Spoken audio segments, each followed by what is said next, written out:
Pues muy bien. Vamos a comenzar como siempre con la entradita del día de hoy. Ahí les estoy pasando el link con respecto a lo que vimos la clase anterior de estequiometría, chicos, ¿sí?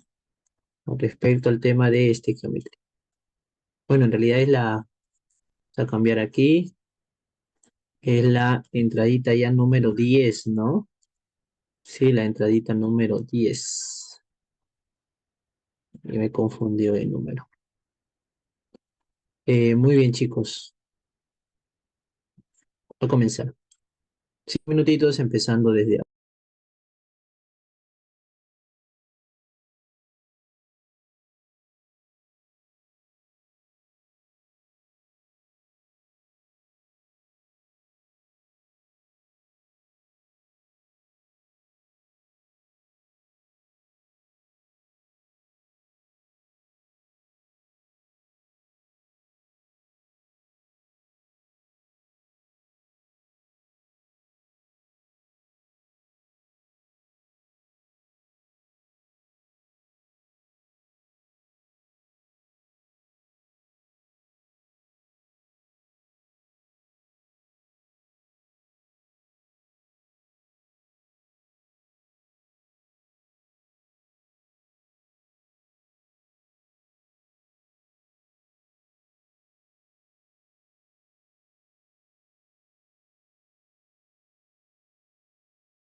Muy bien, chicos, ha terminado por ahí la entradita del día de hoy de geometría.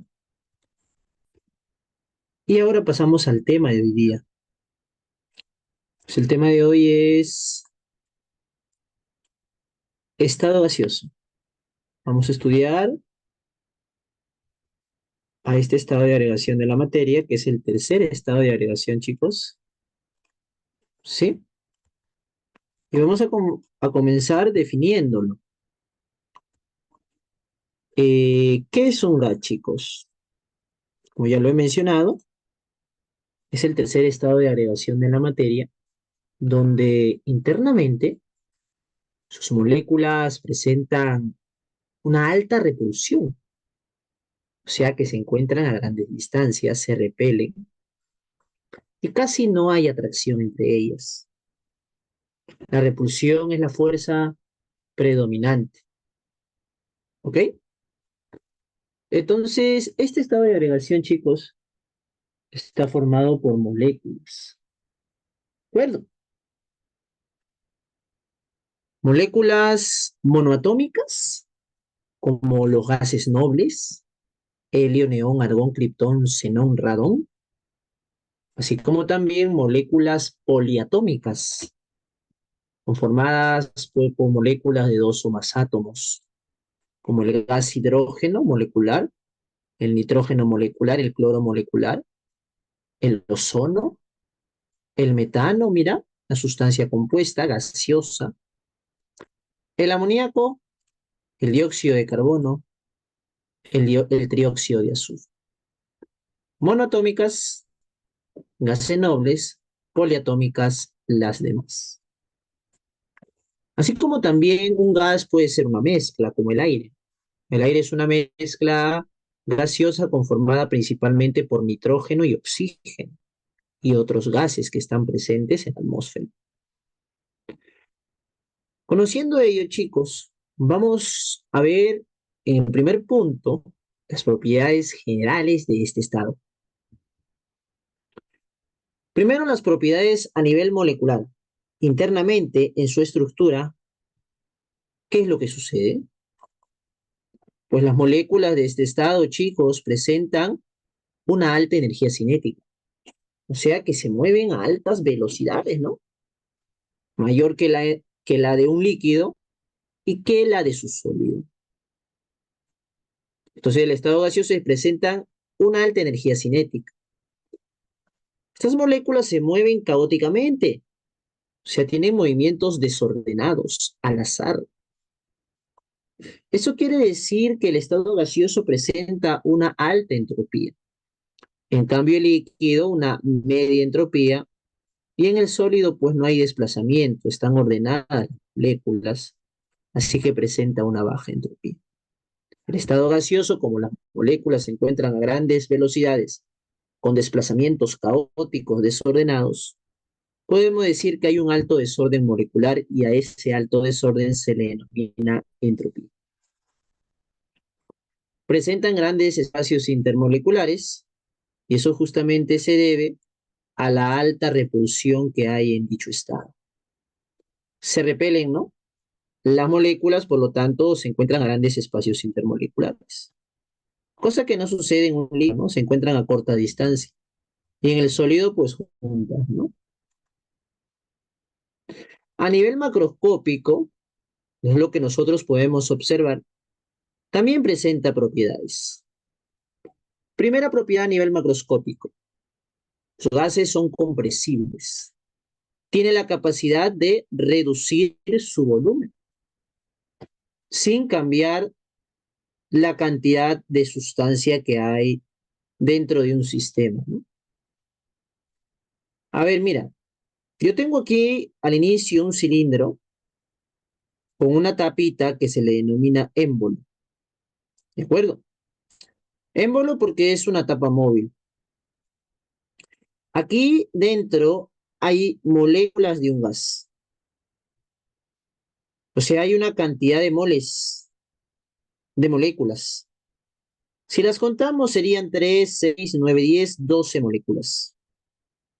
Tiene una masa, hay una cantidad de moles de moléculas Y mira lo que voy a hacer. Voy a accionar por aquí una fuerza externa que va a desplazar esta tapa móvil hacia abajo. ¿Reduciendo qué, chicos? Reduciendo el espacio donde se encontraban dichas moléculas. A ese espacio o extensión se le denomina volumen. Esta fuerza ha ocasionado la disminución del volumen donde se encuentran dichos gases, o sea, el volumen del gas. ¿Hay la misma cantidad de moléculas? Sí, 3, 6, 9, 12. Si yo comparo los volúmenes, puedo decir que aquí hay un volumen grande y aquí un volumen pequeño. Ahora viene lo interesante. Si yo comparo las masas, si yo comparo las masas, entonces aquí hay una masa M y aquí hay la misma masa M. O sea que si aquí hay 10 gramos al inicio, al final también hay 10 gramos. ¿Por qué? Porque hay la misma cantidad de moléculas. ¿Me dejo entender? Entonces, ¿qué es lo que está variando ahí, chicos? Lo que está variando solamente es el volumen. La masa permanece constante, o sea que el número de moles permanece constante. Muy bien. Entonces, chicos, si la masa no varía, pero el volumen sí, entonces, ¿qué otra propiedad de los gases va a estar variando? ¿Qué obtengo al dividir masa entre volumen? ¿Qué propiedad? ¿Qué magnitud, chicos? ¿Se acuerdan? ¿Qué es lo que obtengo al dividir la masa entre el volumen de una sustancia?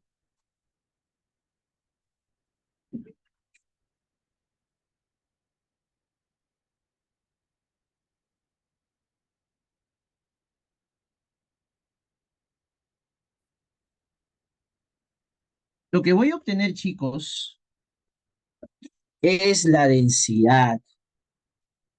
Entonces, si la masa es la misma y el volumen disminuye, la densidad del gas aumenta o disminuye, chicos, cuando el gas se comprime. A ver, ¿cuál sería su conclusión?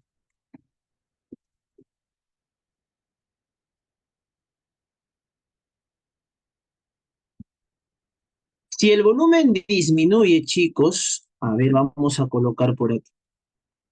Imagínate que aquí tengo 20 litros y aquí, como el volumen disminuye, ahora tengo 10 litros. Si yo calculo la densidad al inicio, tengo que dividir 10 entre 20.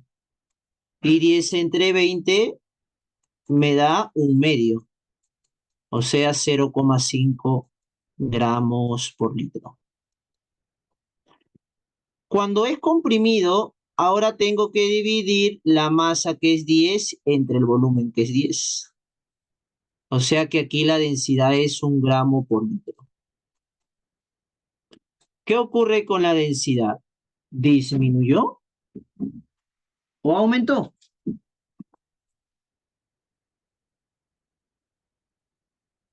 Aumenta, ¿no? Entonces, podemos concluir aquí que el volumen disminuye y la densidad aumenta. La masa se mantiene constante. Eso podríamos concluir que la densidad y el volumen son propiedades que presentan una relación inversa. ¿De acuerdo? Vamos a continuar. Siguiente propiedad. Esta propiedad es la expansibilidad. Los gases se expanden, aumentan su volumen, porque son capaces de desplazarse, o sea, sus moléculas son capaces de desplazarse por todo el espacio del recipiente que los contiene. Mira, aquí tengo un gas que es helio, moléculas de helio. Están ocupando un espacio de 20 litros al inicio. Y esta llave que está cerrada, voy a abrirla. Abro la llave y ahora el volumen, chicos, ahora el volumen que ocupa el helio, ¿cuánto es? Ya no es 20 litros, ahora es 40, ¿sí o no? El volumen ha aumentado de 20 a 40, porque ha ocupado un espacio más de lo que había inicialmente. Chicos, si el volumen aumentó, entonces, ¿qué ocurre con la densidad?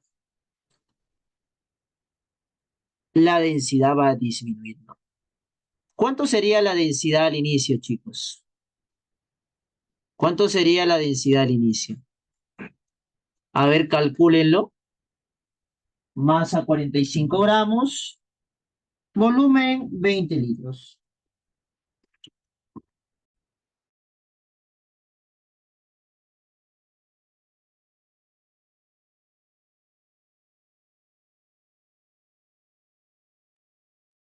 Ajá. 2,25 o no. Sería 45 entre 20, ¿ah? Masa 45 partido entre 20 litros. Entonces sería 2,25 gramos por litro. ¿Y cuánto sería la densidad final? 45 entre 40, ¿no? Que sería la mitad, ¿no? 1,125 gramos por litro. A ver, comprobemos, sí. O sea, mira, a- el volumen y la densidad son directamente proporcionales. Si el volumen se duplica, la densidad se reduce en su mitad. Eso es cuando la masa es constante. Aquí la masa no ha variado porque hay la misma cantidad de moléculas. Solamente que aquí se encuentra en un espacio reducido y aquí un espacio más grande, ¿no? Listo. Vamos con la siguiente propiedad de los gases, chicos. Y la siguiente propiedad es la difusión. La difusión nos dice lo siguiente. Las moléculas del gas pueden trasladarse o abrirse paso por el interior de otro cuerpo material. Líquido, gaseoso principalmente, sólido también, y ello debido a la alta energía cinética y entropía de su. En pocas palabras, la difusión es la capacidad que tiene un gas de poder desplazarse en un medio líquido o un medio gaseoso principalmente. Por ejemplo, el oxígeno se puede desplazar en el aire, que es un medio gaseoso, y es lo que inhalamos cada día. Así como también el oxígeno se puede desplazar en el agua, y es lo que inhalan los peces, ¿no? Oxígeno disuelto en agua.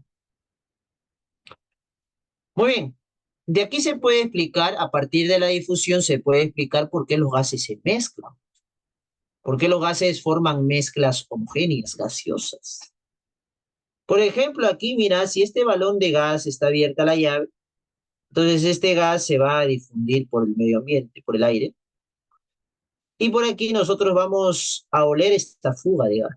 ¿Por qué? Porque presenta dichas sustancias que permiten que este gas presente el olor, ¿no? Y se pueda percibir dicha fuga. Y la efusión es otra propiedad de los gases que consiste en el desplazamiento de un gas al cruzar o atravesar un sólido poroso, o sea, agujeros pequeños, microagujeros, de una pared delgada de un sólido. Por ejemplo, mira por aquí, sí o no que si tenemos una bicicleta cada cierto tiempo, las llantas se desinflan y hay que inflarlas nuevamente. Eso no quiere decir que sea pinchado, no es así.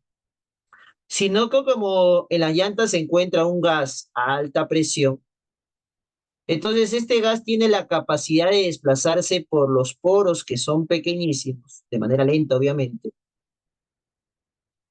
Puede atravesar los poros de este GB, que es el GB de la llanta de la bicicleta, y atravesar.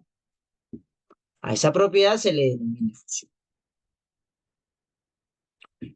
Y ahora pues, tenemos que ver también cuáles son las variables que definen el comportamiento de un gas. Por ejemplo, si nosotros estudiamos el comportamiento de un ser humano, hay variables que definen su comportamiento. Igual, para el estado gaseoso, hay variables que definen su comportamiento termodinámico. Y son tres: presión, volumen, temperatura. Voy a comenzar con la presión, que para los ejercicios lo vamos a denotar con la letra P de presión.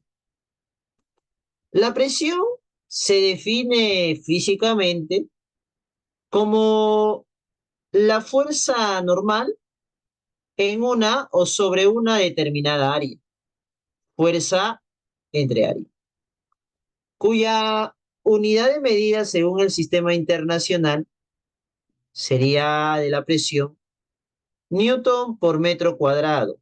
Fuerza Newton, área, metro cuadrado. Y este Newton por metro cuadrado, chicos, es equivalente a ¿qué? ¿Alguien conoce cuál es la unidad equivalente a Newton por metro cuadrado? La unidad del Sistema Internacional de la Presión.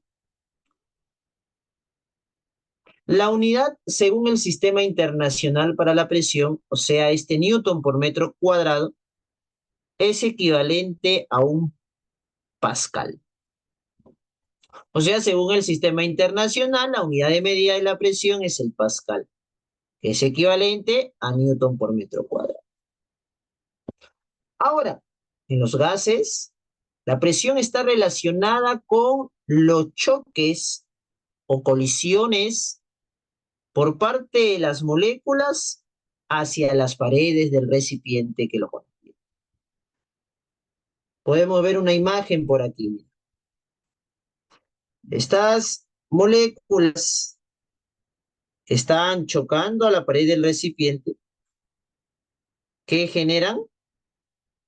Generan presión. Pero estas moléculas están chocando entre ellas, no generan presión. Se relaciona la presión con los choques por parte de las moléculas hacia la pared del recipiente. La sumatoria de todos estos choques me determina pues la presión que está ejerciendo dicho gas en el recipiente. ¿Y cuáles son las unidades de presión? Según el sistema internacional, el pascal. Pero también hay otras unidades como atmósferas, ATM, milímetros de mercurio, mmHg, torr de Torricelli.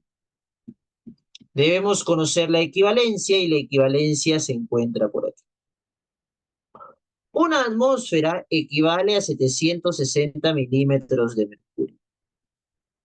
Es lo mismo decir 760 torr. Una atmósfera equivale también a 101,3 kilopascales. En pascales sería 101.300 pascales. O sea, aproximadamente 100.000 pascales. O sea, 10 a la 5 pascales. De forma aprox. ¿Ok? Entonces, por aquí, chicos, para los gases, chicos, las unidades más utilizadas para indicar la presión de un gas son atmósferas y milímetros de mercurio. Vamos ahora a ver algunos conceptos más acerca de lo que es presión. Chicos, ¿ustedes han escuchado acerca de la presión atmosférica? Simplemente es la presión que ejerce la atmósfera que está encima de la superficie. Por ejemplo, si aquí está Callao, sabemos que Callao se encuentra a nivel del mar, y por aquí más arriba está Puno, ¿dónde hay mayor presión atmosférica? ¿En el Callao o en Puno? ¿Qué dicen ustedes, chicos? A ver, ¿cuáles serían sus respuestas? ¿Dónde hay mayor presión atmosférica? Pues donde hay mayor cantidad de atmósfera encima de la superficie. ¿Dónde hay mayor presión atmosférica, chicos? ¿En Callao o en Puno?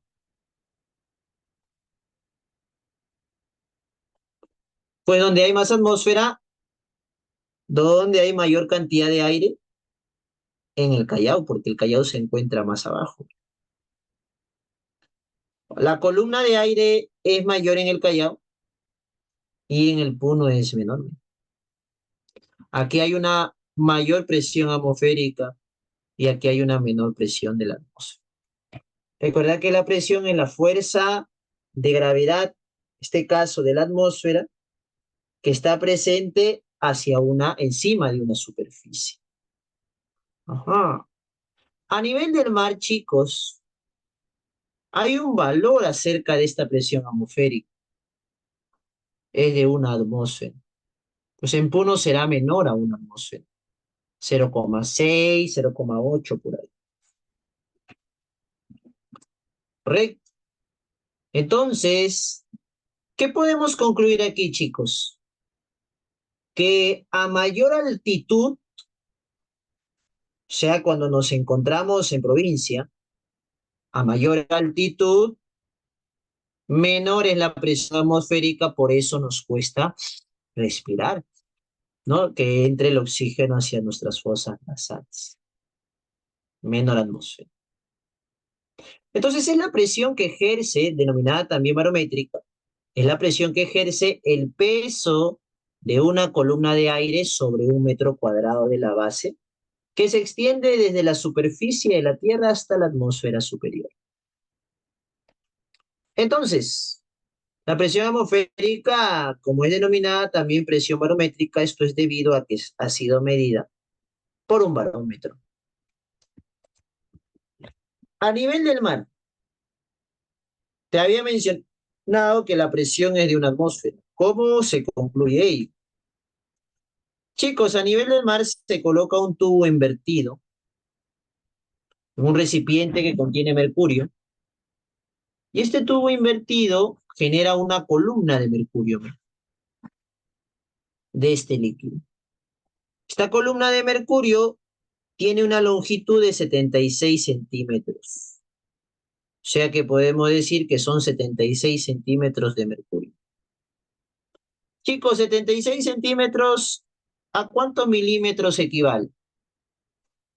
¿Sabías que un centímetro tiene 10 milímetros? Eso quiere decir que 76 centímetros son 760 milímetros de mercurio. Y según el principio de Pascal, no sé si han llegado en física todavía a este tema, pero según el principio de Pascal se cumple lo siguiente, chicos, que en un mismo nivel, que en un mismo nivel, en cualquier punto de este mismo nivel, se genera la misma presión. Entonces yo voy a colocar dos puntos. El primer punto está por aquí, punto 1. En ese punto 1, lo único que hay encima de él es atmósfera. O sea que hay una presión atmosférica. Entonces, la presión en 1 debe ser igual a la presión en 2. La presión en 1 es la atmosférica y la presión 2 será en el segundo punto que estoy colocando por aquí. ¿Quién está encima de este segundo punto? Una columna de mercurio de ¿cuántos centímetros? ¿De cuántos milímetros? De 760 milímetros de mercurio que se ha desarrollado pues experimentalmente. Y 760 milímetros de mercurio, chicos, ¿a cuánto equivale? ¿Cuántas atmósferas son 760 milímetros de mercurio? Eso es equivalente a una atmósfera. Y ahí está, demostrado. ¿Cuánto es la presión atmosférica a nivel del mar? Una atmósfera. ¿Y qué es la presión manométrica? No, la presión manométrica es la presión medida por un manómetro. No es la presión del gas, no, no, no. Es la presión medida por el manómetro. Es una presión relativa. Mira, se coloca en un balón un gas conectado a un tubo en U donde hay un líquido de mercurio. Cuando está cerrado este pitón del gas, el nivel de mercurio se encuentran en este tubo en U, se encuentran al mismo nivel, el líquido de mercurio. Cuando se abre la llavecita, el gas sale y genera una fuerza en este extremo de la U de mercurio y la lleva hacia abajo. Y la otra parte del extremo sube, pues, ¿no? ¿Qué podemos observar por aquí? Vamos a aplicar nuevamente el principio de Pascal en el punto 1 y en el punto 2. En el punto 1, ¿qué hay encima del punto 1, chicos? Pues el gas. O sea, aquí está ejerciendo presión el gas. Sabemos que según el principio de Pascal, la presión en 1 es igual a la presión en 2. La presión en 1 es la presión del gas. ¿Y quién ejerce la presión en 2? Para este ejemplo, ejerce esta columna de mercurio de 16 centímetros, o sea, de 160 milímetros de mercurio. Para este gas, para otro gas será más, será menos. Es para este ejemplo. Bueno, voy a colocarle a esa columna de mercurio generada por la difusión de este gas, es la presión manométrica. Entonces la presión 2 es la presión manométrica. Pero no solamente encima del punto 2 hay esta columna de mercurio que genera una presión manométrica, sino que como este tubito está abierto, aquí arriba hay atmósfera también. O sea que la atmósfera y la columna de mercurio generan presión. O sea que en el punto 2, encima de él, se encuentra la presión atmosférica más la presión manométrica. De ahí concluimos que la presión total de un gas es igual a la presión manométrica más la presión atmosférica.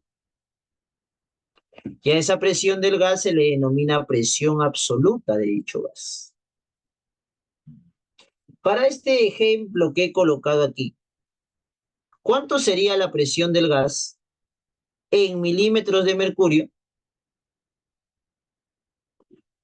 si la columna es de 160 milímetros de mercurio? La columna es la presión manométrica, 160. ¿Y cuánto vale la presión atmosférica, chicos? Está ahí al costado, 760 milímetros de mercurio. ¿Cuánto es la presión del gas para este ejemplo, entonces? Tengo que sumar la presión manométrica, 160, más la presión atmosférica, 760. Sumado estos dos, me estaría quedando 920 milímetros de mercurio. ¿Se entiende? Muy bien. Hemos acabado entonces con la presión. Vamos ahora a la segunda variable de estado, que es el volumen. Para los ejercicios se va a representar con la letra V de volumen. Y el volumen es la extensión que ocupa un gas en un recipiente. Siempre el volumen del recipiente va a ser igual al volumen del gas. Si yo tengo un recipiente que está vacío de 15 litros de espacio, entonces, si yo introduzco 100 gramos de nitrógeno, o 200 gramos o 50 gramos de gas nitrógeno, el volumen que ocupa el nitrógeno, sea cual sea la cantidad que yo introduzca, va a ser el volumen del recipiente, porque el gas se difunde por todo el recipiente. El volumen de nitrógeno entonces va a ser también para este ejemplo 15 litros. Unidades de volumen: el litro, el mililitro, el centímetro cúbico, el metro cúbico. Equivalencias: un litro, lo mismo que 1000 mililitros.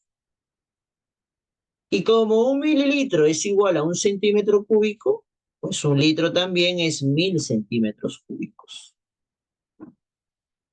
Además, un metro cúbico equivale a 1000 litros. Chicos, ¿y si un metro cúbico equivale a 1000 litros? Si yo tengo 6 metros cúbicos, ¿de cuántos mililitros estaría hablando?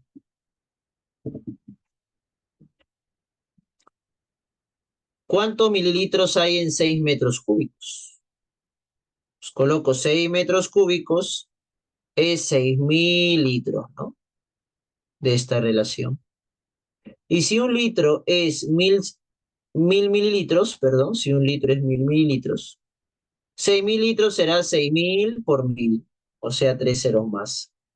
Mililitros. En notación científica quedaría 6 por 10 a la 6 mililitros. ¿De acuerdo? Si yo puedo pasar de una unidad a otra, siempre y cuando conozca las equivalencias. Notita: un recipiente rígido o un balón de acero es aquel recipiente que no varía su volumen al modificar las condiciones internas o externas. ¿Por qué esta nota es muy importante? Porque hay ejercicios donde te dicen: un gas se encuentra en un recipiente rígido. ¿Qué información te está dando ahí? La información es que el volumen no va a variar, o sea que el volumen se mantiene constante. ¿Por qué? Porque el recipiente es rígido y no cambia su volumen. Y si el recipiente no cambia su volumen, entonces el gas que se encuentra dentro de este recipiente tampoco lo va a hacer. Siguiente, siguiente variable de estado: temperatura. La temperatura, dice, es una magnitud que está directamente relacionada al grado de agitación o energía cinética de las unidades estructurales de los cuerpos. Un gas se encuentra siempre a mayor temperatura que su líquido y su sólido. ¿Por qué? Porque ahí hay una mayor energía cinética promedio de las moléculas.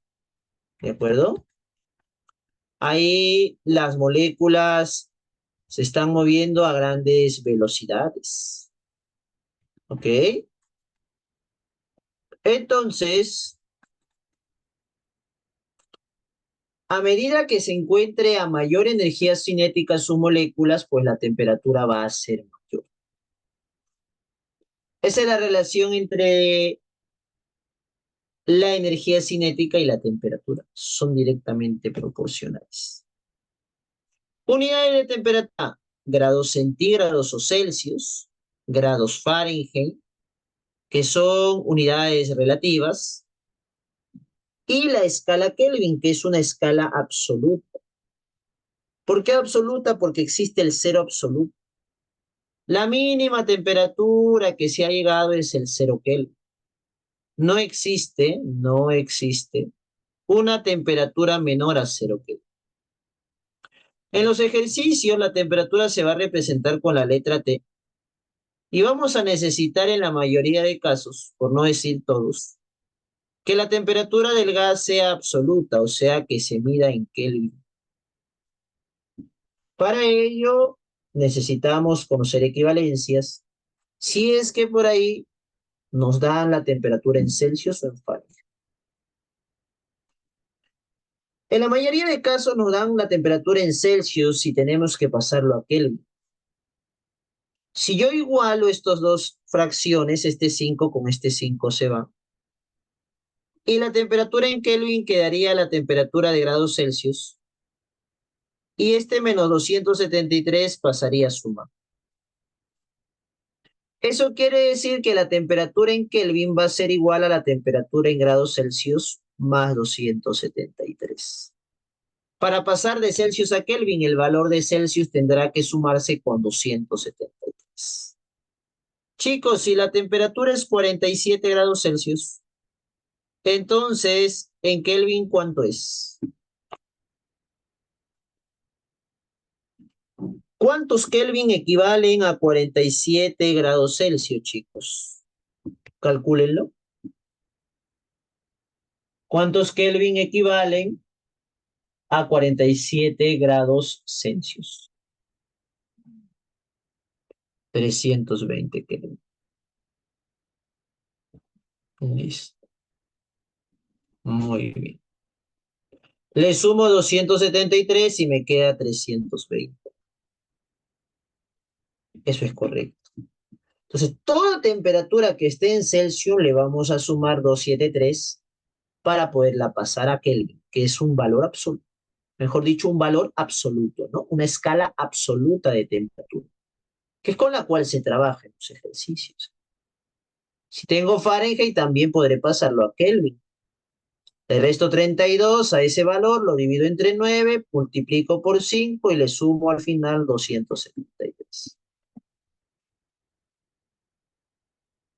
Muy bien, chicos, ¿hasta ahí cómo vamos?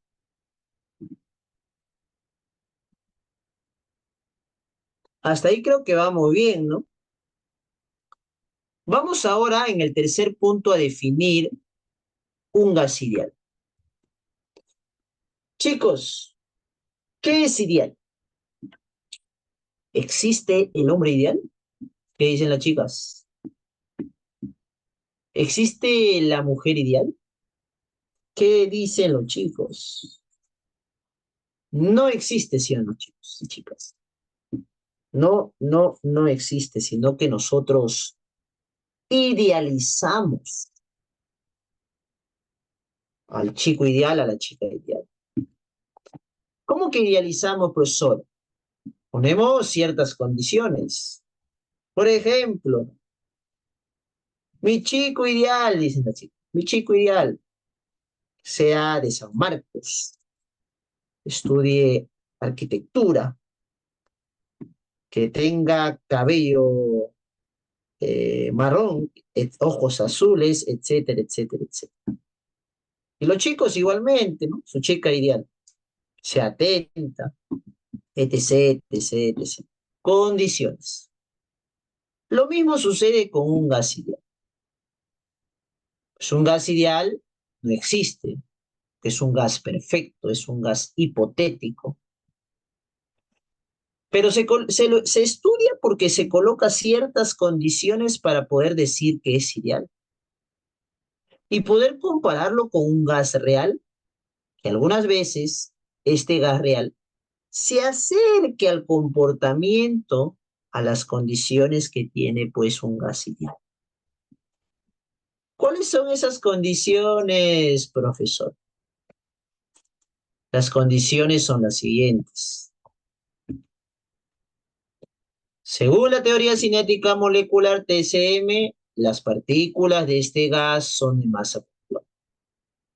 Sus partículas se les considera masas puntuales. Se les considera que tienen trayectoria rectilínea en todas las direcciones. Segundo punto, las fuerzas de atracción no hay, se desprecian. Sí, son nulas. Mira, por aquí lo he repetido. Sus choques son elásticos entre estas moléculas. O sea que no hay pérdida de energía cinética, o sea, la energía cinética se mantiene constante. El volumen que ocupa el volumen del gas va a ser el volumen del recipiente. La presión absoluta va a ser directamente proporcional al número de choques que hay en las paredes del recipiente. Y todas estas condiciones que presenta un gas ideal, un gas real va a presentar ciertas características de un gas ideal cuando se encuentre a bajas presiones y altas temperaturas. Si un gas real se encuentra a bajas presiones y altas temperaturas, pues tiene un comportamiento parecido a lo que hemos mencionado con respecto al gas ideal. Bajas presiones, altas temperaturas. ¿De acuerdo? Eso sería con respecto al gas ideal. Muy bien. Entonces, hasta ahí es la parte teórica. Y yo creo que ya podemos hacer uno de los ejercicios. ¿Ah? El primer ejercicio es teórico de, de la clase del día de hoy para poder continuar con todo lo que hemos visto. Vayan a su primera pregunta, chiquirines, y me van diciendo cuál sería la alternativa. Mientras yo por aquí abro la pizarrita.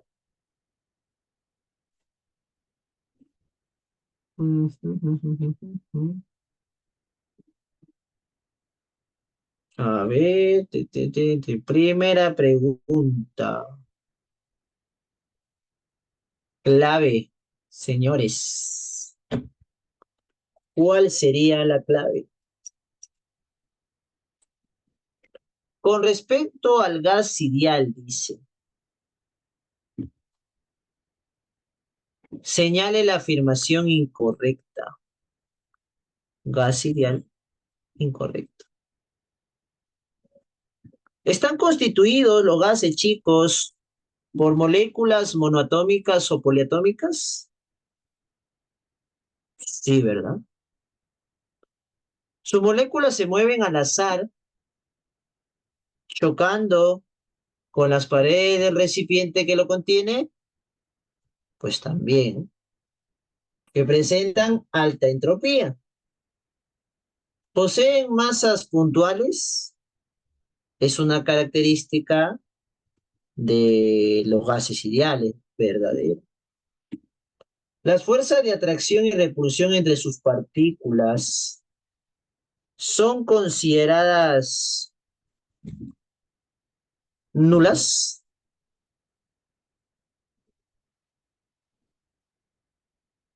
¿Verdadero o falso, chicos?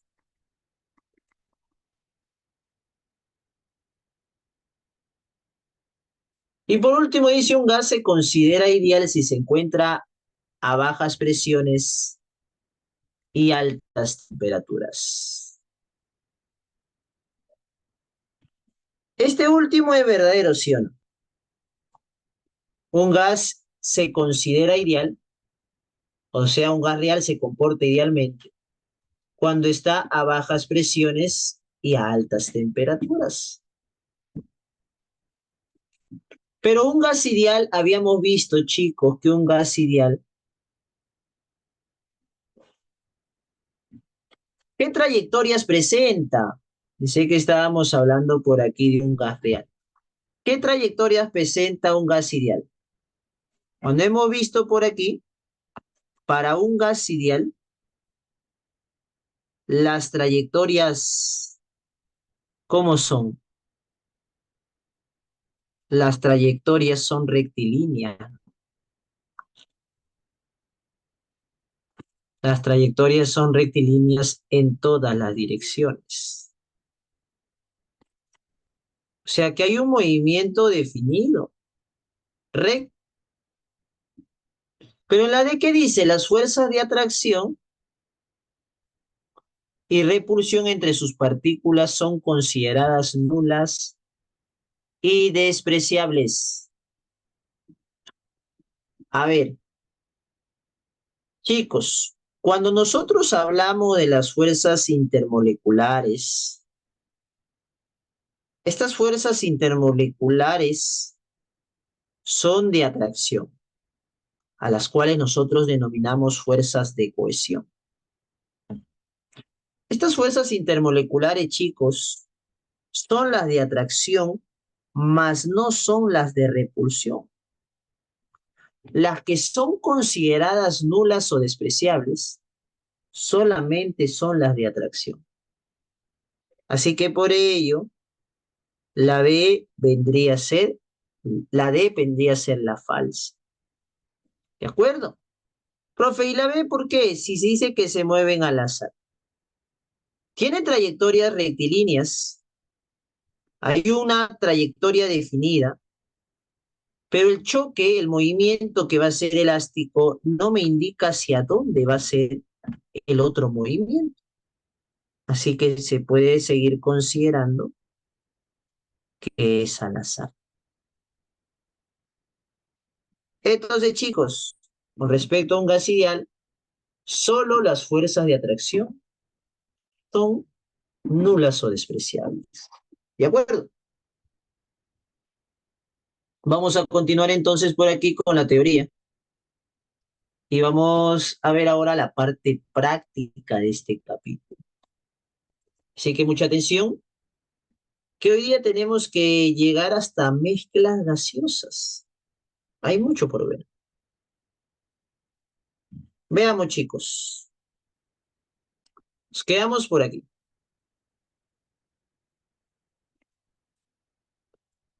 Leyes empíricas de los gases ideales.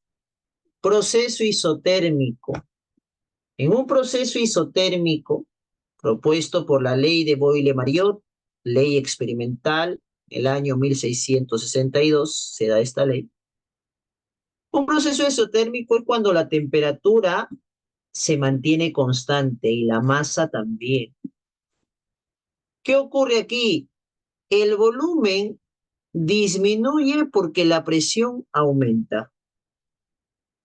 A la medida que la presión aumenta, el volumen disminuye. ¿Eso qué quiere decir, chicos? Que la presión y el volumen son inversamente proporcionales. Cuando son inversamente proporcionales, según tu tema de aritmética, su producto es constante.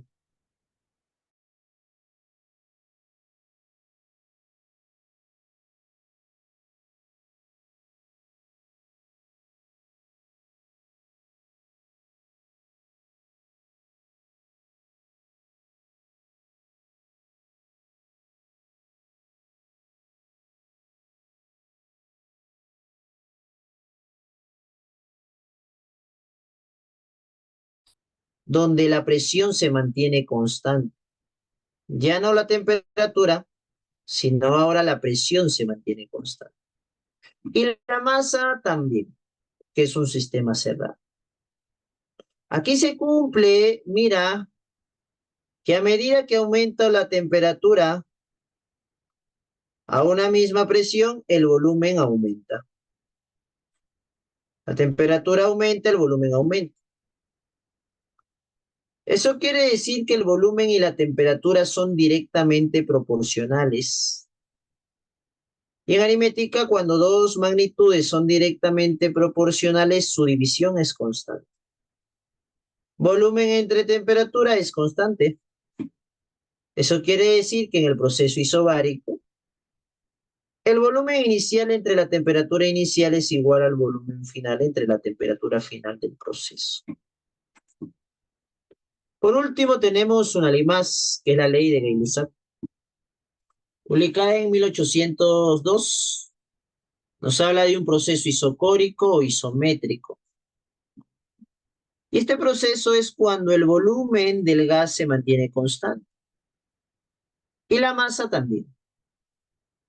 ¿Qué sucede? Que a medida que aumenta la temperatura, la presión también. O sea que la presión y la temperatura son directamente proporcionales. Eso quiere decir que su división es constante. Presión entre temperatura es constante. Y se cumple que la presión 1 entre la temperatura inicial es igual a la presión final entre la temperatura final. De estas tres leyes empíricas se concluye en una ecuación combinada para estos gases ideales. Cuando la masa es constante, fija, no varía, la presión, el producto de la presión y el volumen, dividido entre la temperatura es constante. De estas tres leyes empíricas sale la ecuación combinada de los gases ideales.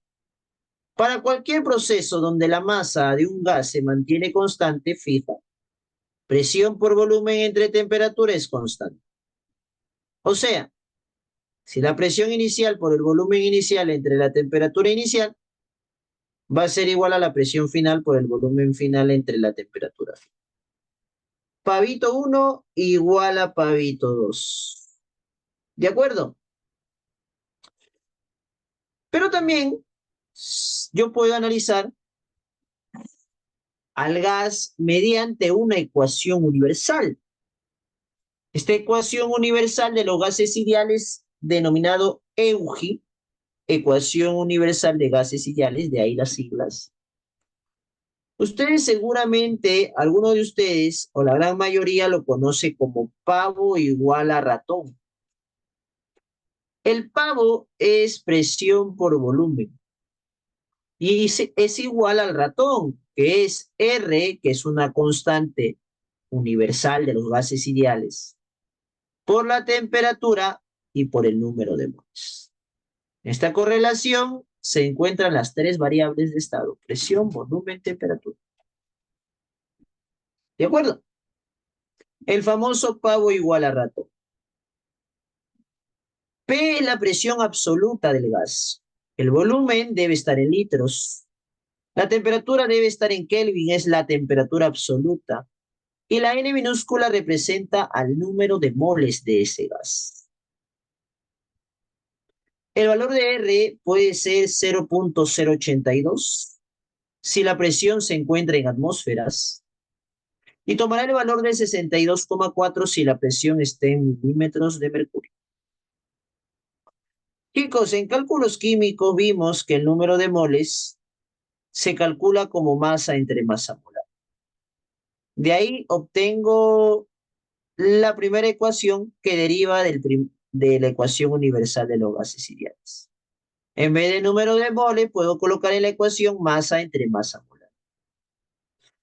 En vez del número de moles, también puedo colocar en la ecuación número de moléculas entre número de Avogadro. ¿Cuál era el valor del número de Avogadro? ¿Alguien recuerda? ¿Cuál es el valor del número de Avogadro, chicos? Tiene un valor de 6 multiplicado por 10 elevado a la ¿cuánto?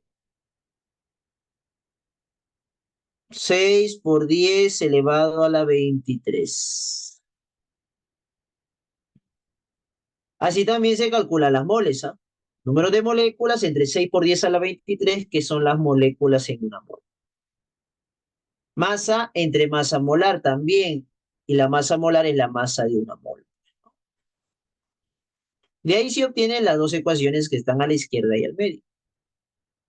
Profe, ¿cómo se obtiene la ecuación que está por aquí, profesor? La última. Pues simplemente, como la densidad es masa entre volumen, yo concluyo que el volumen es igual a masa entre densidad, ¿no? ¿Verdad, chicos? Cambia de posición el volumen y la densidad. Entonces, en vez de pavo, presión por volumen, voy a colocar aquí masa entre densidad. Va a ser igual a R, a T, temperatura, y en vez de número de moles voy a colocar esta parte de aquí, masa entre masa molar. ¿Qué le voy a sacar a la izquierda y a la derecha, chicos? ¿Qué tiene en común el de la izquierda y el de la derecha?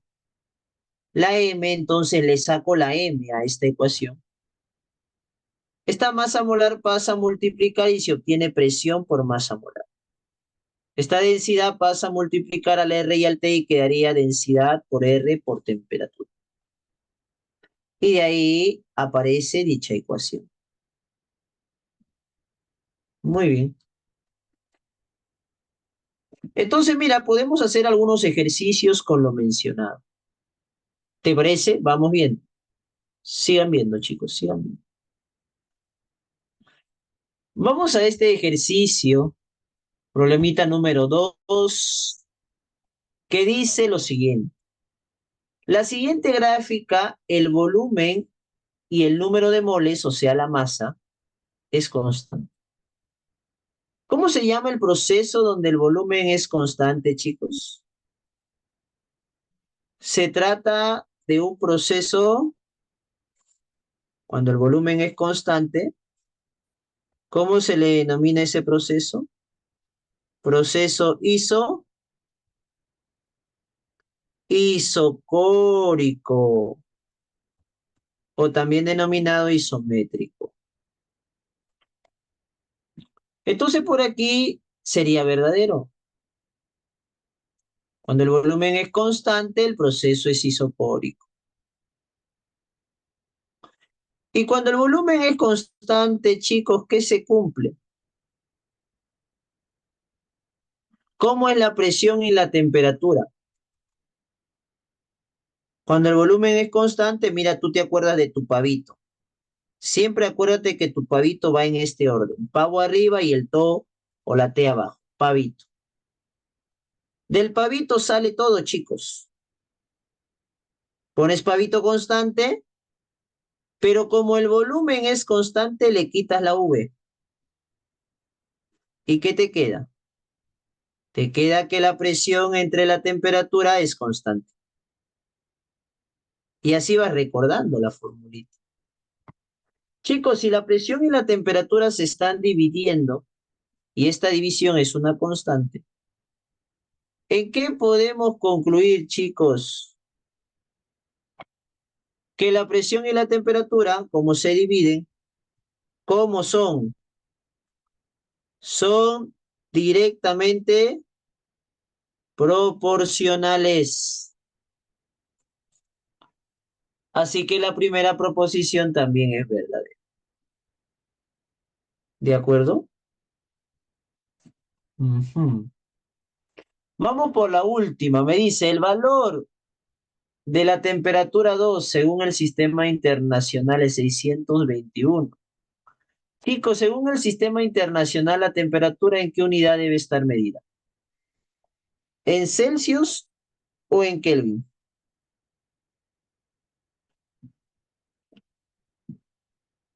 Si me dice según el sistema internacional es la unidad absoluta. ¿Y cuál es la unidad absoluta, chicos? El Kelvin. Entonces, por aquí, vamos a jugar con esta gráfica. Miren, esta línea voy a agarrar el primer punto. Punto número 1. Y aquí el punto número 2.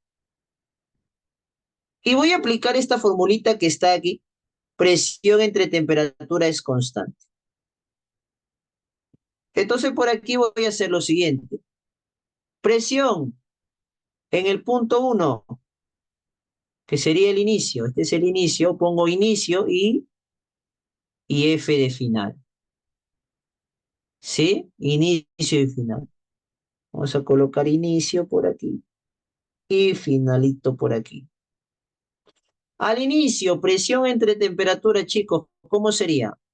5 entre 25. ¿Estará bien que coloque el 25 o qué me dices tú? Este 25 está en Celsius. Tengo que pasarlo a qué unidad, chicos, para poder hacer la formulita. ¿A qué unidad tengo que pasarlo? A Kelvin. ¿Cuántos Kelvin son 25 grados Celsius, chicos? A ver, pásalo a Kelvin. La temperatura al inicio, temperatura 1, va a ser igual a 25. ¿Y cuánto le tengo que sumar, chicos? ¿Se acuerdan? 273, ¿no? ¿Cuánto es eso? 298 Kelvin.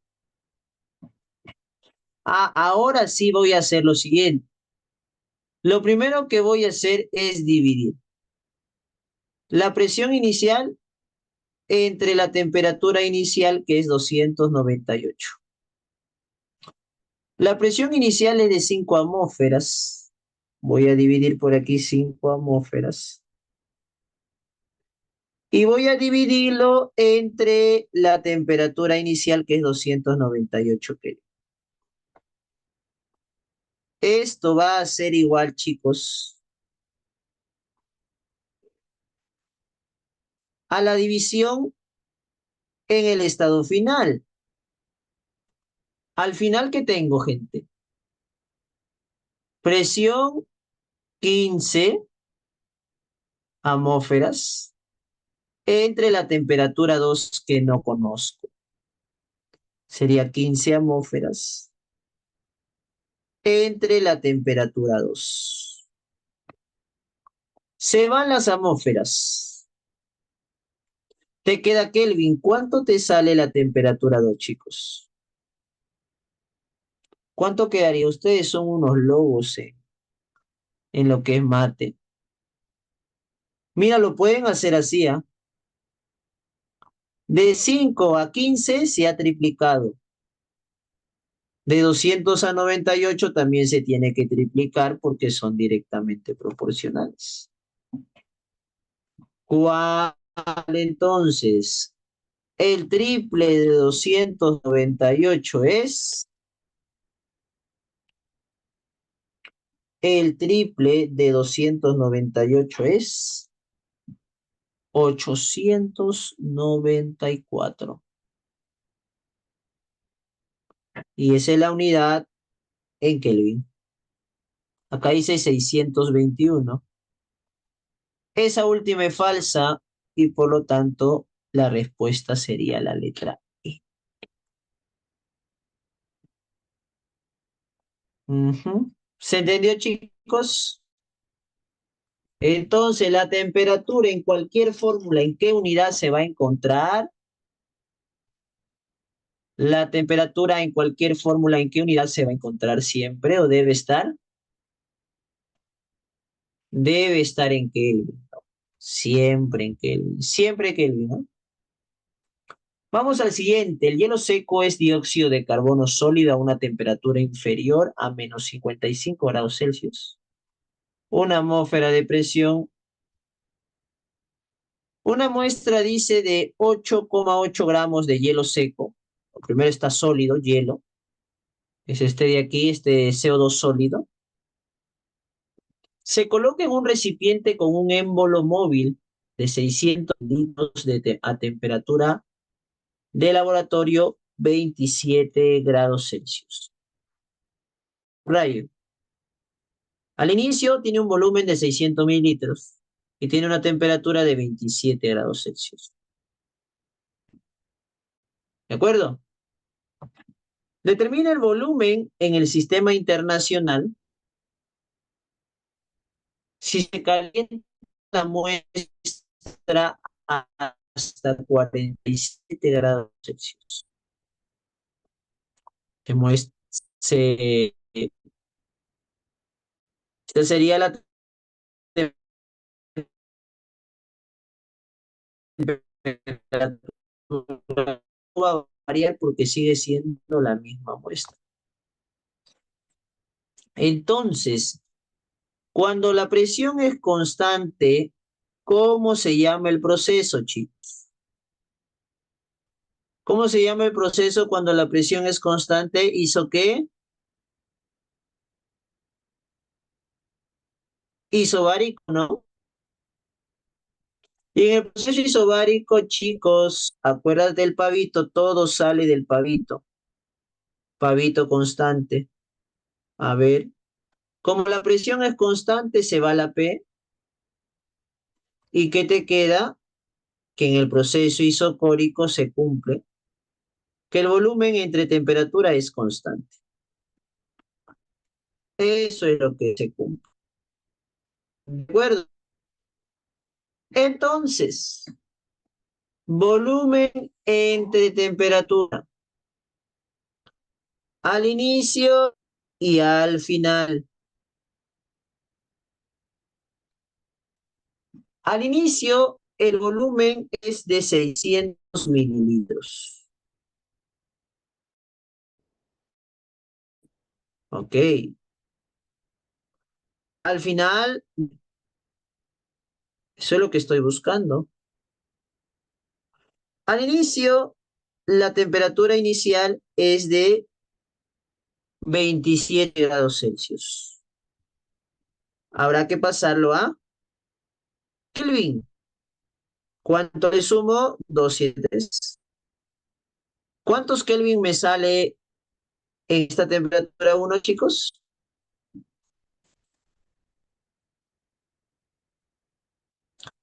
En esta temperatura uno me queda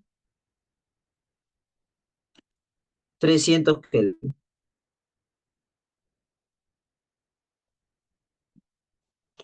¿Y cuánto me queda la temperatura 2 en Kelvin, chicos? A ver, hacemos lo mismo. Pero ya no es 27, ahora es 47. Se había colocado un ejemplo, les había colocado un ejemplo parecido o igual en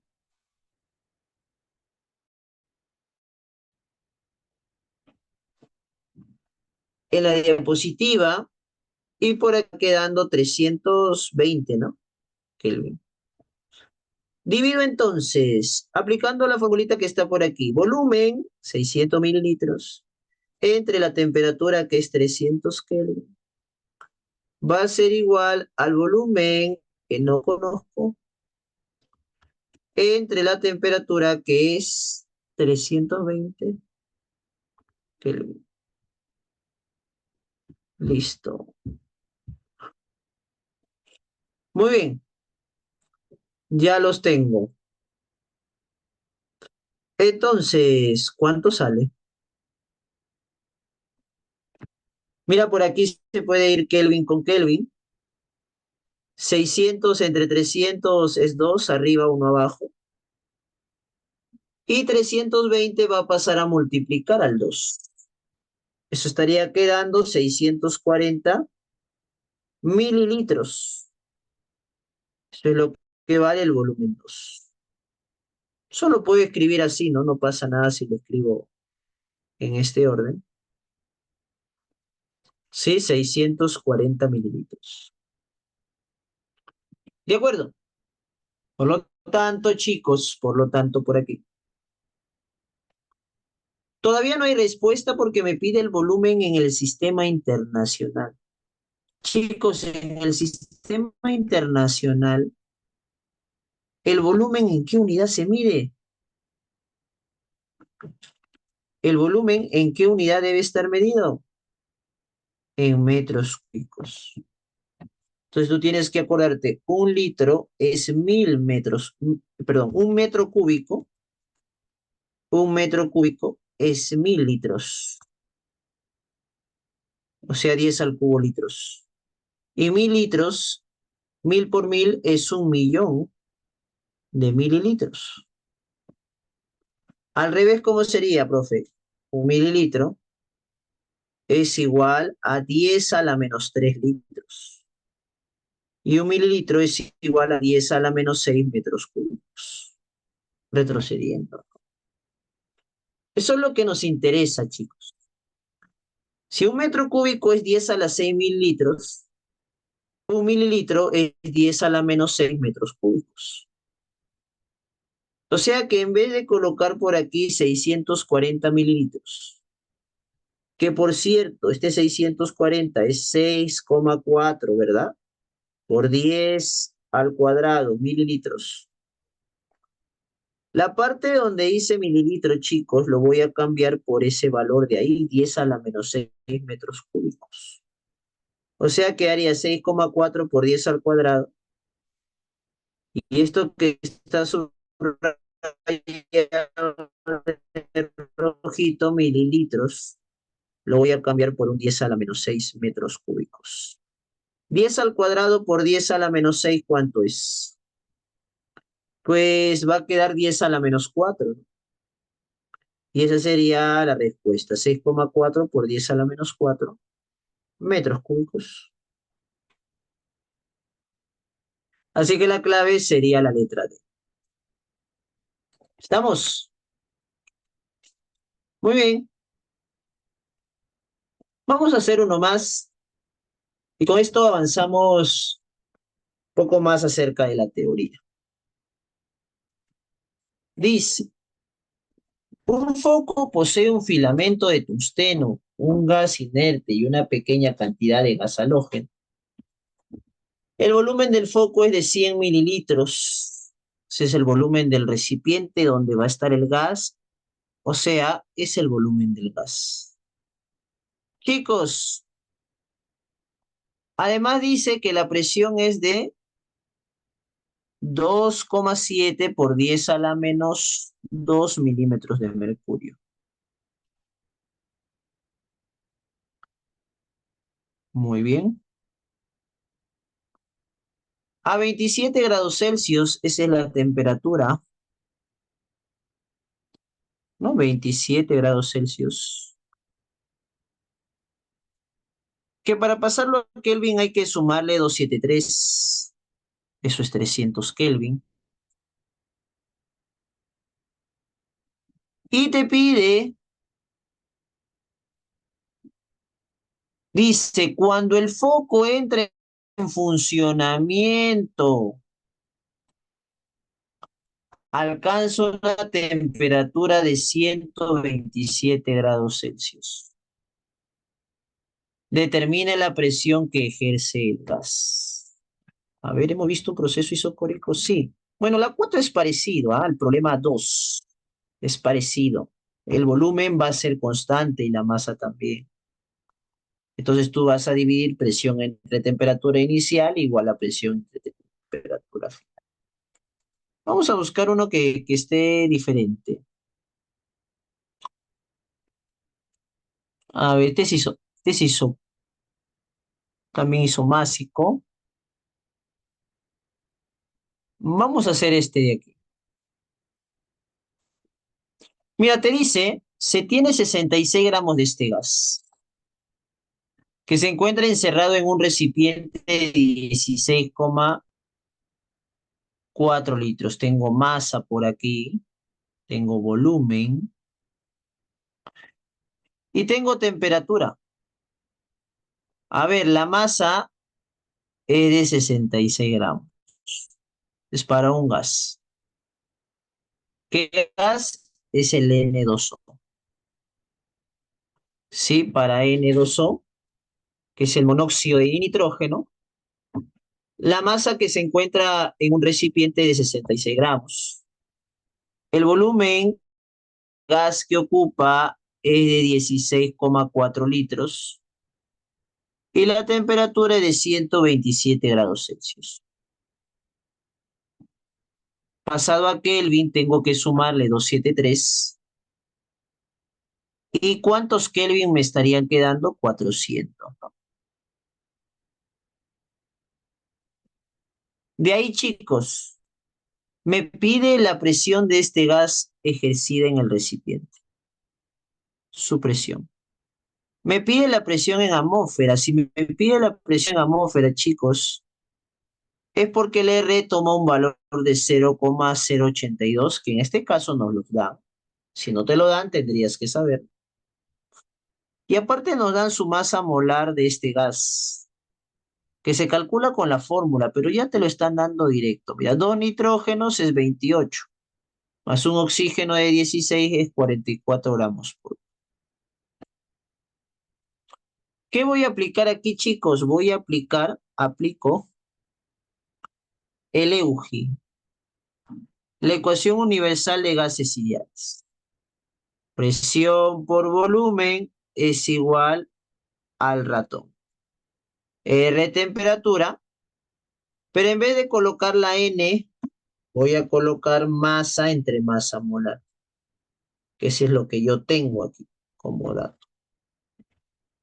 Como yo quiero la presión, entonces la presión va a ser igual.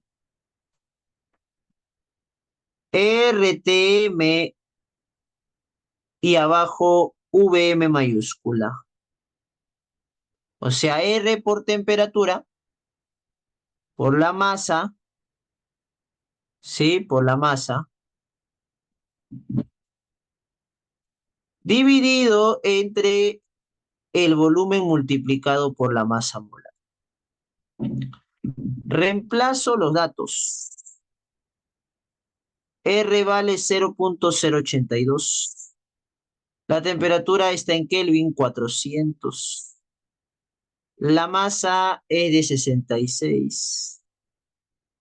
Y todo esto queda dividido entre el volumen, que es 16,4 litros, y la masa molar, que es 44. ¿Cuánto sale todo ello, chicos? Que sería la presión. ¿Cuánto sale la presión de este gas? Simplificamos, gente. 22ava 2, 22ava 3. Entre 22 ambos. 400 por 0.082. Bueno, este 400 lo puedo convertir en 100 por 4. ¿Sí? Y este 100 por 0.082 sería 8,2. Y este 8,2 lo puedo simplificar con 16,4. Quedaría 2 abajo y 1 arriba, ya que 16,4 es el doble de 8,2. Luego tendría 2 por 2 es 4 y se cancela con el 4 de arriba, quedando 1 por ahí arriba y abajo. A partir de ello, chicos, a partir de ello, solamente quedaría 3 por aquí, 3 atmósferas, ¿no? Y la clave sería la letra. ¿De acuerdo? Es un problema donde se aplica la ecuación universal de gases ideales, que es esta formulita de aquí. Continuamos con la teoría, chicos. Continuando con la teoría, ahora tendríamos que ver la hipótesis de Avogadro. ¿Sabes qué dijo Avogadro?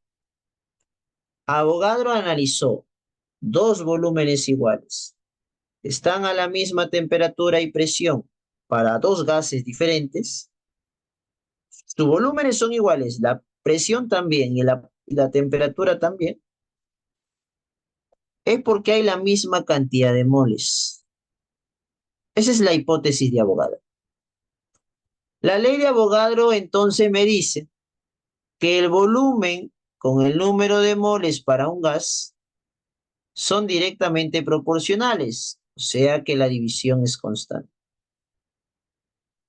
O sea que el volumen inicial entre el número de moles iniciales de un gas va a ser igual al volumen final entre su número de moles finales, ya que son directamente proporcionales. Luego tenemos cómo se aplica esta ley de Avogadro. Esta ley de Avogadro se aplica de la siguiente manera. Si tenemos dos gases que tienen diferentes volúmenes, pero se encuentran a la misma presión y temperatura, entonces el volumen es directamente proporcional a su número de moles. De aquí se concluye también que las densidades, como los volúmenes varían, las densidades también, van a estar en relación directa con la masa molar de cada uno de estos gases. ¿De acuerdo? Eso sería con respecto a la aplicación de la ley de Avogadro. Ahora hablaremos del volumen molar. Si la masa molar es la masa de una mol, el volumen molar es el volumen de una mol. ¿Y cuánto es el volumen de una mol, chicos? Pues aplico pavo igual a ratón, como n vale 1, quedaría RT entre P. O sea que el volumen molar es igual a R por temperatura entre presión. Si yo quiero calcular el volumen molar a condiciones normales, o sea, a una temperatura, uy, esto de aquí no, esto de aquí lo voy a borrar. Esto lo tengo copiado también en la siguiente diapositiva.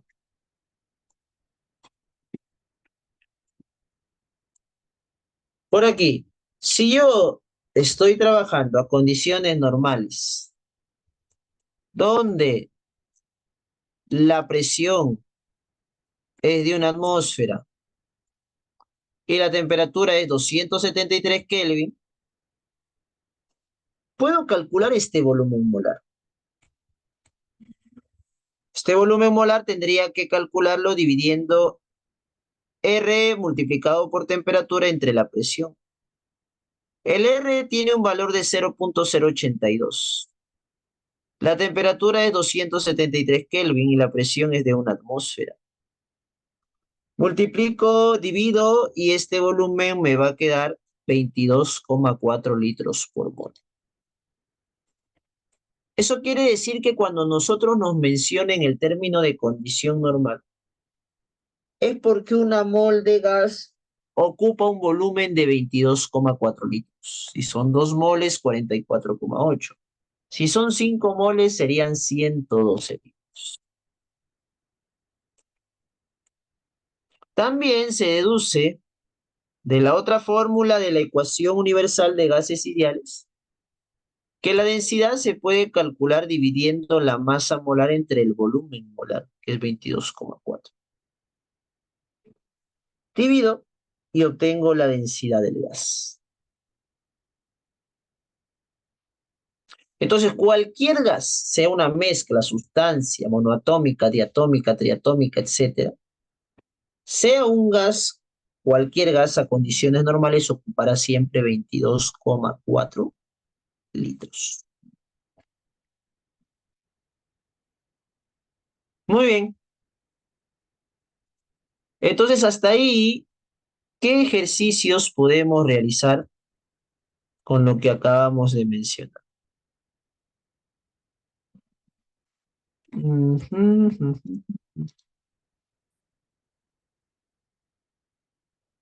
A ver, vamos a ver si hay un problemita con respecto a lo que es la ley de Avogadro.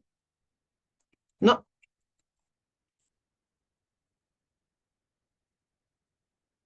condiciones normales hablaremos más adelante. Vamos a ver un ejercicio más y pasamos a ver mezcla de gases. No, vamos a ver mezcla de gases mejor, para poder pasar de frente a todos los ejercicios y con esto se cierra la clase. ¿Te acuerdas que te dije que gracias a la difusión los gases se pueden mezclar? Por ejemplo, en este ejercicio, en este ejemplito, en este recipiente se encuentran tres gases: hidrógeno, nitrógeno, metano, H2, N2 y CH4. Y en este ejemplito he colocado sus masas, 12, 56, 36.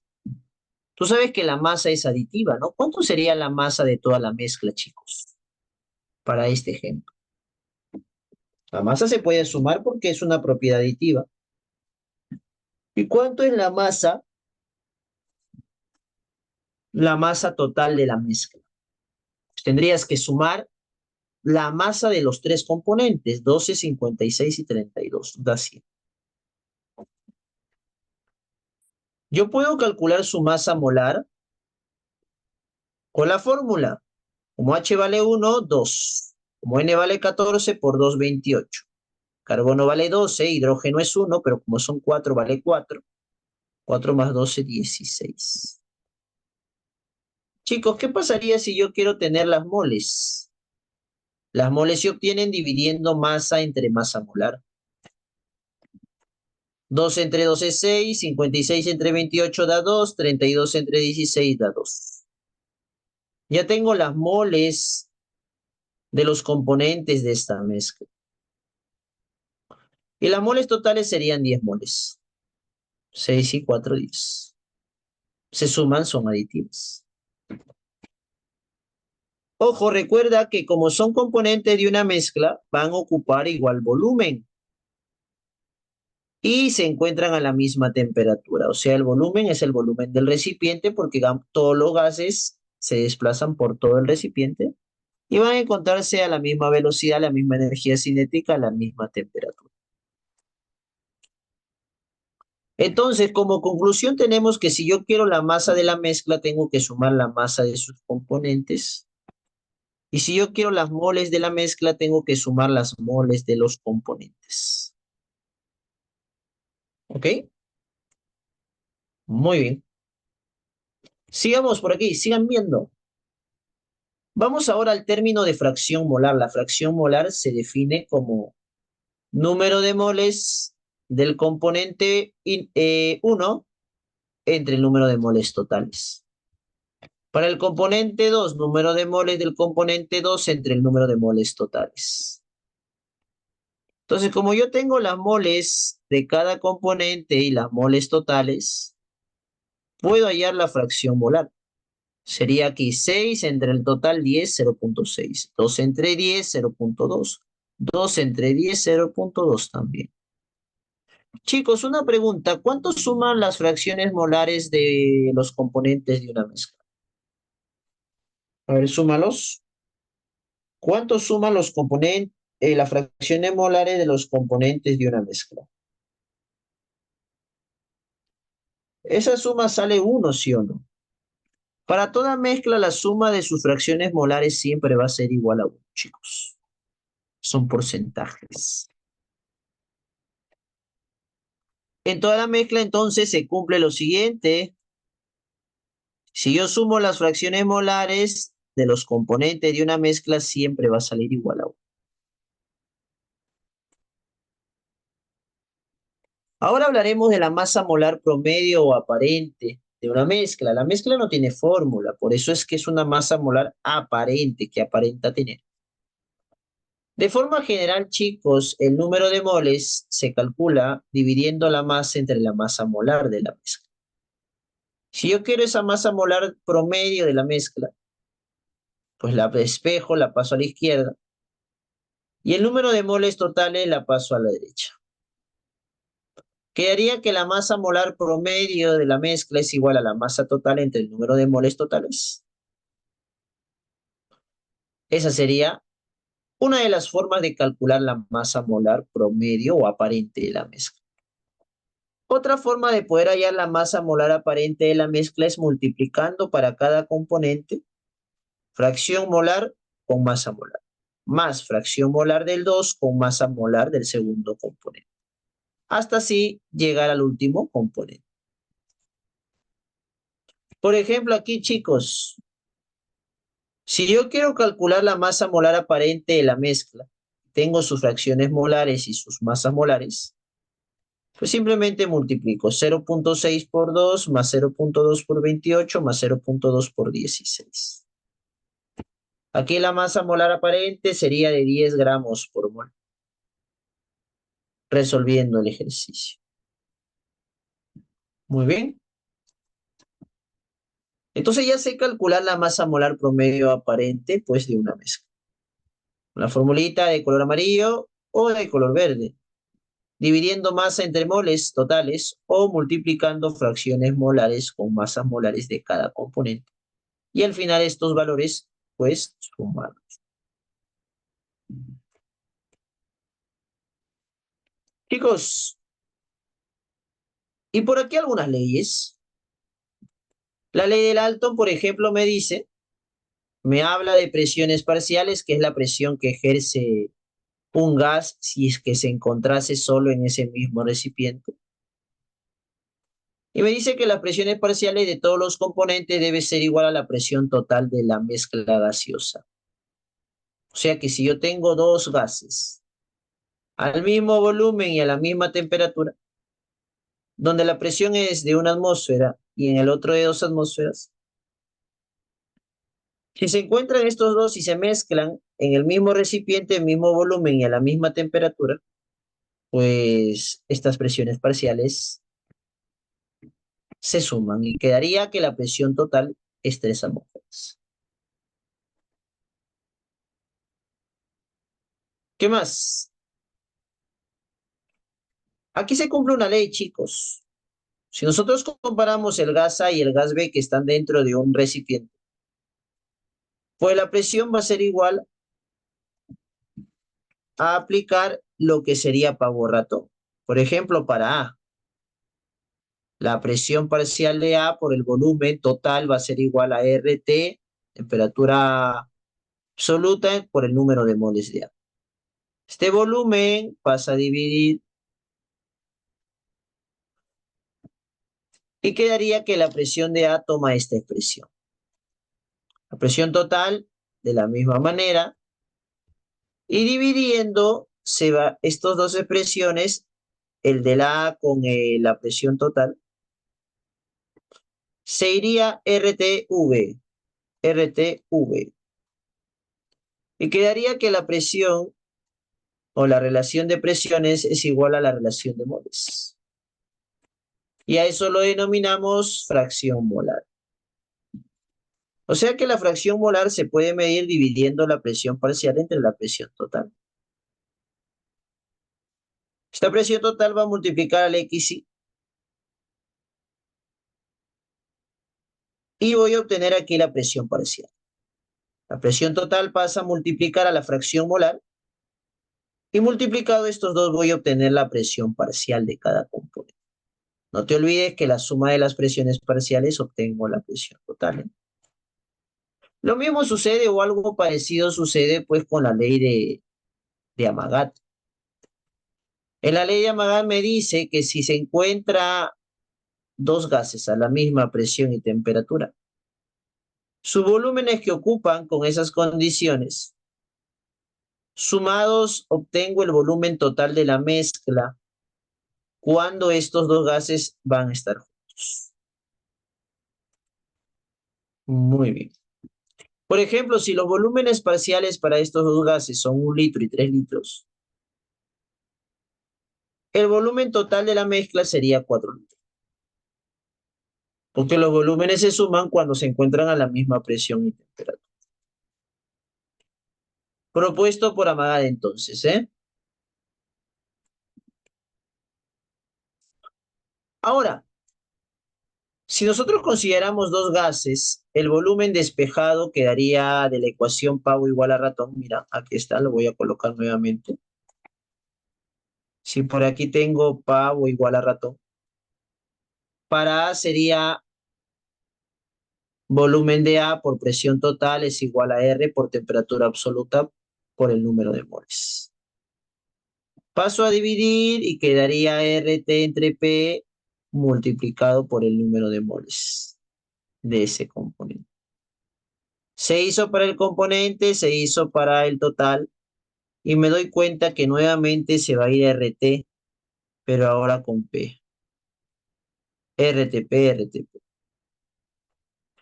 Por lo tanto, el volumen de un componente dividido entre el volumen total es igual al número de moles de un componente dividido entre las moles totales. Eso quiere decir que es igual a la fracción molar. O sea que hemos encontrado otra forma de calcular la fracción molar también. Dividiendo el volumen del componente entre el volumen total o, como en la diapositiva anterior, dividiendo la presión parcial entre la presión parcial de un componente entre la presión total. Como conclusión, Avogadro coloca lo siguiente. La fracción molar se calcula dividiendo moles de un componente entre moles totales, presión parcial de un componente entre la presión total, volumen de un componente entre el volumen total. Muy bien. Muy bien, con ello, chicos, vamos a poder hacer ejercicios de mezcla de gases. Ya que por último tendríamos, con respecto a la propiedad de difusión gaseosa, que es la capacidad pues de los gases de poder pasar por medios gaseosos acuosos. Y la difusión, que es la capacidad de los gases por pasar o para pasar o atravesar orificios muy pequeños, microporos. Según la teoría cinética molecular, se cumple que la velocidad con la que se difunden o efunden dichas sustancias gaseosas va a ser inversamente proporcional a la raíz cuadrada de su masa molar, cuando la presión y la temperatura son constantes. Eso entonces quiere decir, chicos, que se cumple esta ecuación. La velocidad de el gas A dividido entre la velocidad del gas B va a ser igual a la raíz cuadrada de la masa molar de B dividido entre la masa molar de B. Todo ello lo explica aquí, pero mediante texto.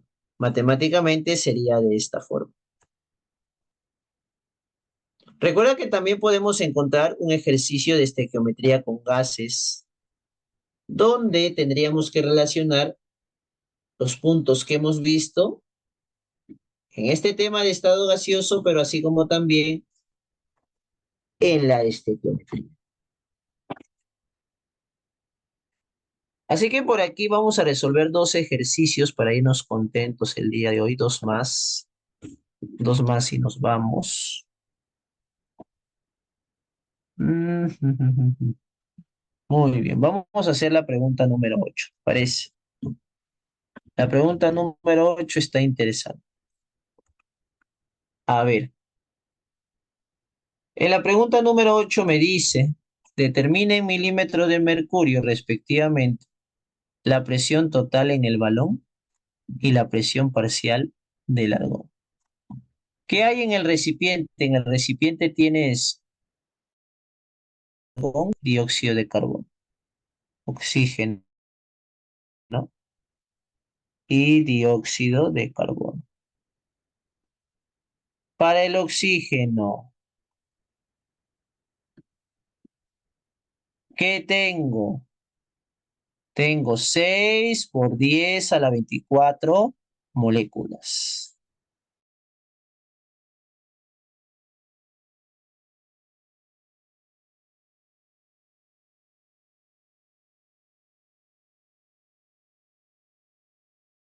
Número de Avogadro, 6 por 10 a la 23.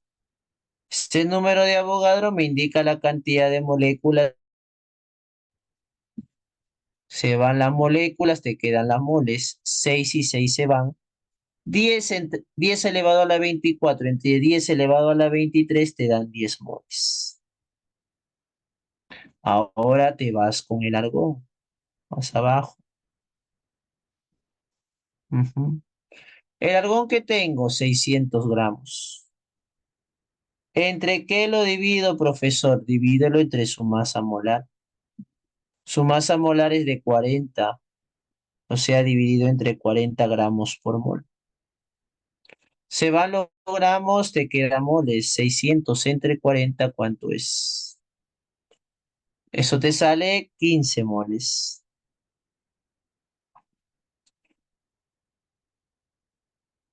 Ah, sí, es 6,02 por 10 a la 24, pero aproximando sería 6. Si hay 6,02 por 10 a la 24, tendríamos que dividirlo entre 6,02 por 10 a la 23.